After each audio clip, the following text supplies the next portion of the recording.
जय श्री कृष्णा दोस्तों।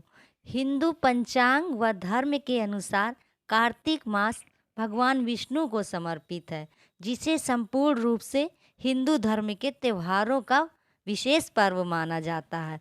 इसके सबसे महत्वपूर्ण त्योहार है वो है दिवाली। अतः इसके शुरू होते ही दीपों के इस पर्व की तैयारियां जोरों से शुरू हो जाती हैं।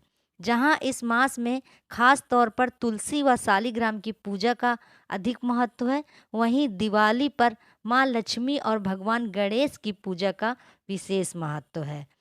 और परंतु अगर आप में से कोई इसे जानता नहीं है कि आखिर दिवाली को रात को मुख्य रूप से लक्ष्मी गणेश जी की पूजा अर्चना क्यों की जाती है, तो चलिए आज हम इस बारे में भी ज्ञान प्राप्त करते हैं कि लक्ष्मी गणेश जी की पूजा दीपावली पर क्यों की जाती है।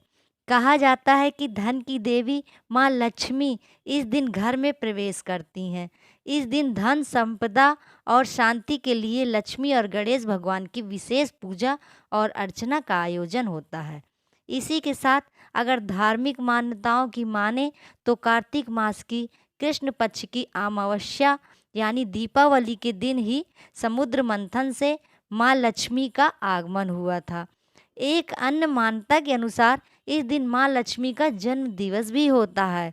कुछ स्थानों पर इसे धन की देवी लक्ष्मी के रूप में जन्म दिवस भी मनाया जाता है। बता दें कि इसके पीछे बैरागी साधु की एक कथा भी प्रचलित है। दरअसल एक बार बैरागी साधु को राज सुख भोगने की लालसा हुई। उसने लक्ष्मी जी की आराधना पूजा की।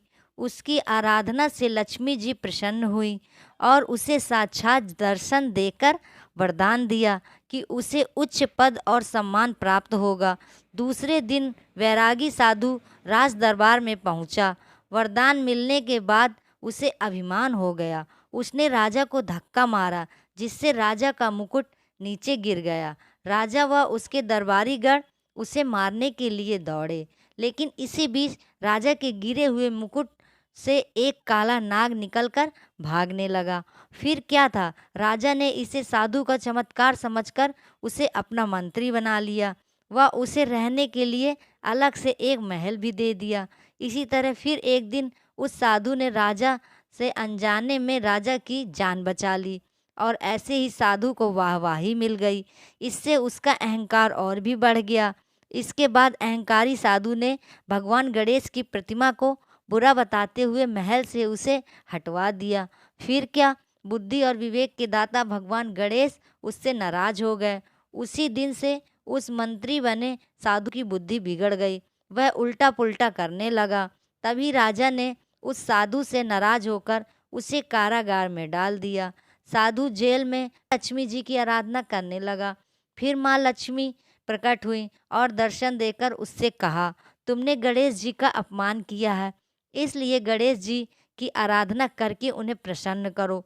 फिर साधु ने ऐसा ही किया। उसने भगवान गणेश का क्रोध शांत हो गया। गणेश जी ने राजा के स्वप्न में आकर कहा कि साधु को पुनः मंत्री बनाया जाए। राजा ने गणेश जी के आदेश का पालन किया और साधु को मंत्री पद देकर सुशोभित किया। इस तरह लक्ष्मी जी और गणेश जी की पूजा साथ में होने लगी। इसलिए कहते हैं कि बुद्धि के देवता गणेश जी की उपासना लक्ष्मी जी के साथ जरूर करनी चाहिए, क्योंकि अगर लक्ष्मी घर में आ भी जाए तो बुद्धि के उपयोग के बिना वो लक्ष्मी को रोक पाना मुश्किल है। अतः इस कारण चलते दीपावली की रात्रि में लक्ष्मी जी के साथ गणेश जी की भी आराधना की जाती है। जय माँ लक्ष्मी, जय गणेश जी।